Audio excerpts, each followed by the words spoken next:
বানাবো গাজরের হালুয়া। সুন্দর করে কুচাই দিচ্ছি। গাজরের হালুয়া বানাবো, ফ্রাই প্যান বসিয়ে দিচ্ছি। এটার মধ্যে দিয়ে দেবো ঘি।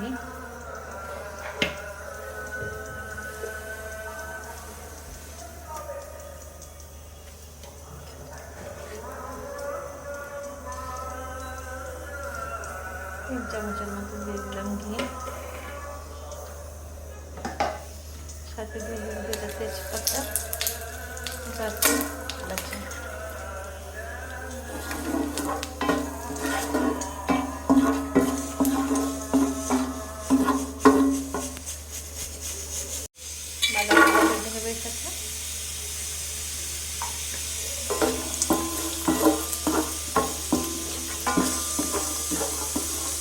বাদামগুলো ভাজা হয়ে গেছে, তুলে নিচ্ছি।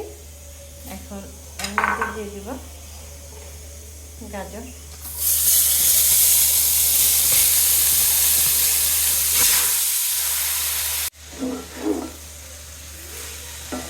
ভালো করে কয়েক মিনিট গাজরগুলো ভেজে নেব।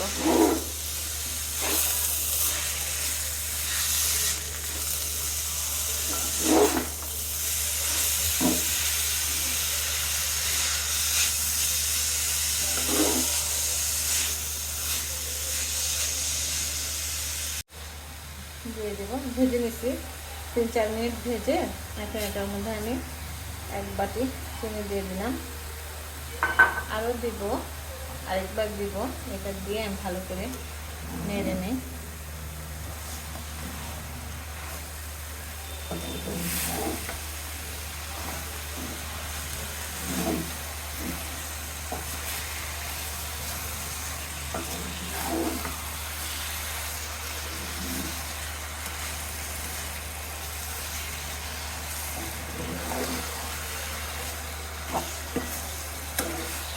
বড় কড়াইয়ের মধ্যে নিয়ে নিচ্ছি যেন আমার নাড়তে সুবিধা হয়।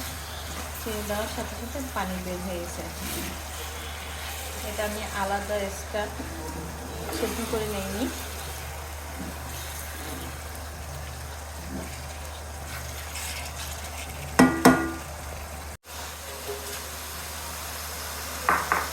আবার দিয়ে দেবো চিনি।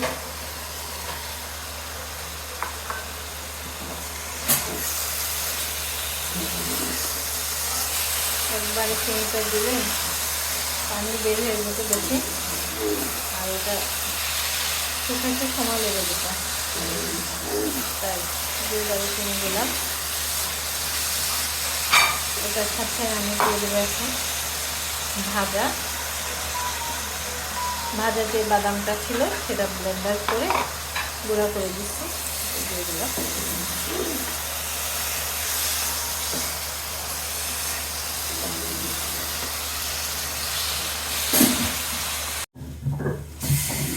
এখন এটার মধ্যে আমি ভালো করে নেড়ে ফেলে কড়াইটা শুকিয়ে দিচ্ছি। এখন এটার মধ্যে দিয়ে দিব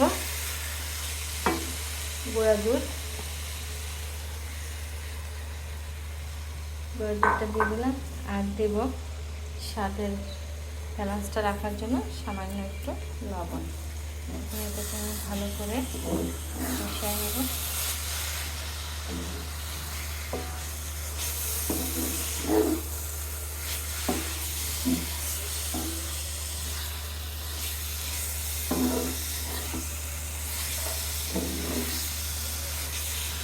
এখন দিয়ে দেবো এটার মধ্যে এলাচি গুঁড়া, তারপর সাথে দেব কিচমিচ, তারপর দেব হচ্ছে বাদাম,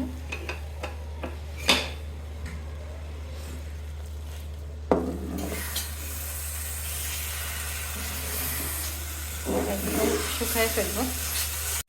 এটি একদম আঠালো হয়ে গেছে, খুব সুন্দর হয়েছে। এখন এটার মধ্যে আমি দিয়ে দেব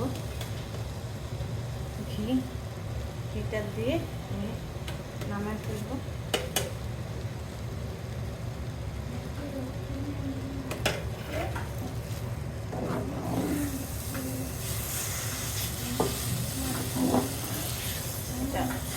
হয়ে গেছে, আমি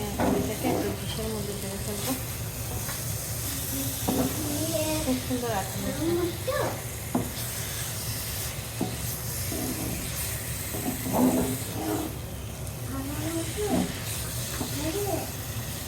তাহলে এটা আমি নামাই। এই যে আমি এটার মধ্যে সবগুলা বেড়ে নিচ্ছি। এখন আমি আলাদা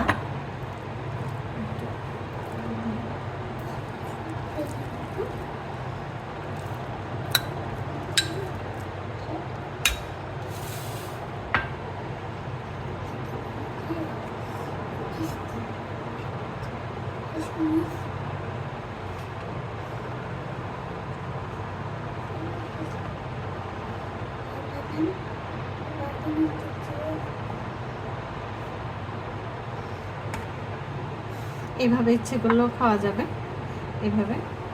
আর এটাকে আমি এখন ঠান্ডা করে লাড্ডুগুলা বানিয়ে নিব, গাজরের লাড্ডু।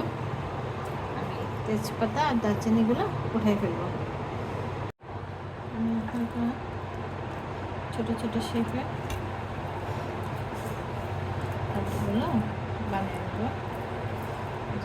এরকম করে।